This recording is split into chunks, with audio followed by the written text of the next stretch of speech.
સુરત શહેર માટે રાહતના સમાચાર છે। રાજ્ય સરકારે શહેરી વિસ્તારોમાં હેલ્મેટ ફરજિયાતમાંથી મુક્તિ આપવાનો નિર્ણય કર્યો છે।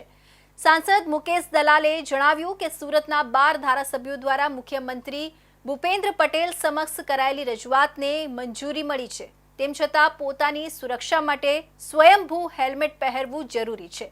અર્બન વિસ્તારમાં હેલ્મેટ ફરજિયાત નહીં હોય, પરંતુ સલામતી માટે તેનો ઉપયોગ અવશ્ય કરવો જોઈએ। રાજ્ય સરકારે શહેરી વિસ્તારમાં બાઇક સવાર અને હેલ્મેટ પહેરવાની ફરજિયાતીમાંથી છૂટ આપવાનો મહત્વપૂર્ણ નિર્ણય કર્યો છે। સુરતના 12 ધારાસભ્યો દ્વારા મુખ્યમંત્રી ભૂપેન્દ્ર પટેલ સમક્ષ કરાયેલી રજૂઆતને રાજ્ય સરકારે સ્વીકારી છે। આ નિર્ણયને લઈને શહેરના દ્વિપહિયા ચાલકોમાં રાહતનો માહોલ છે। સાંસદ મુકેશ દલાલે જણાવ્યું કે રાજ્ય સરકારનો નિર્ણય માત્ર અર્બન વિસ્તારો માટે લાગુ પડશે। કાયદાકીય છૂટછાટ આપવામાં આવી છે, પરંતુ પોતાની જાનની સલામતી માટે દરેક બાઇક સવારને હેલ્મેટ પહેરવું અત્યંત જરૂરી છે, એમ તેમણે ભારપૂર્વક જણાવ્યું। સાંસદ મુકેશ દલાલે વધુમાં જણાવ્યું કે રોડ સેફટી માટેના નિયમોનું પાલન સૌએ કરવું જોઈએ, કેમ કે અકસ્માતની સ્થિતિમાં હેલ્મેટ જીવન બચાવી શકે છે। હવે નિર્ણય વ્યક્તિગત જવાબદારી પર છે। સુરક્ષા આપણી જ હાથમાં છે, એમ તેમણે નાગરિકોને સંદેશ આપ્યો। હેલ્મેટ તો કોર્ટના આદેશ દ્વારા ફરજિયાત બનાવવામાં આવ્યું હતું।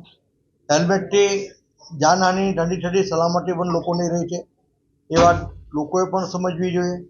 પણ હાલ તુરંત હેલ્મેટ પહેરવા માટે રાજ્ય સરકારે જે મુક્તિ આપી છે, સ્વેચ્છાએ જે પહેરવી હોય તે પહેરે તેવી રીતે મુક્તિ આપી છે।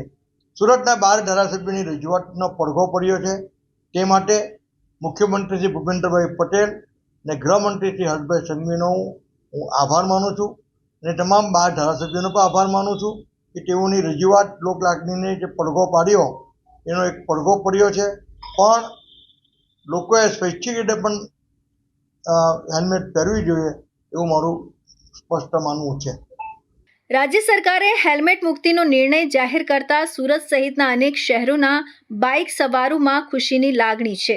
તેમ છતાં સલામતી પ્રત્યેની જવાબદારી વ્યક્તિગત છે, અને અકસ્માત સમયે હેલ્મેટ જીવન રક્ષક સાબિત થઈ શકે છે। તેથી કાયદાકીય છૂટછાટ હોવા છતાં પોતાના પરિવાર અને જીવનની સુરક્ષા માટે હેલ્મેટ અવશ્ય પહેરો।